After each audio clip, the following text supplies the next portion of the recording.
Hi, my name is Taylor Robertson. I'm a robotics software developer on the Cooper app. Today we are going to be customizing a weld schedule. To customize a weld schedule, I'm going to select the weld that I wish to update. I've created a program that is currently using a weld number 4 from our weld by number selection. Once I have selected my weld start point, I am presented with a couple options.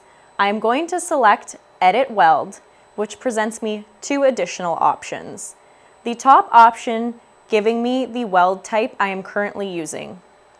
I'm going to select that, and it presents me with our weld by number screen. To create a custom weld schedule, I'm going to click this copy button on the right-hand side, and it is going to ask me to name our custom weld schedule. Once you have selected a name you like, click copy, and it will tell you what weld procedure your schedule was copied to.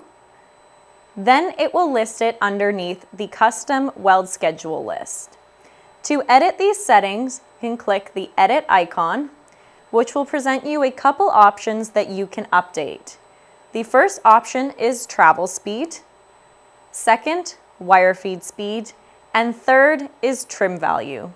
Any of these options you can update. If you wish to update any additional settings, you can select Advanced, and it will direct you to the Weld Procedure menu and the FANUC timeline to update any further settings beyond the 3 given. Once you are happy with any changes and updates, you can click OK, and you will see in your program that the name of the weld type has been updated to your custom name. Once you have applied these changes, you can go ahead, click Done to write your program and enter production mode. And that is how you create a custom weld schedule.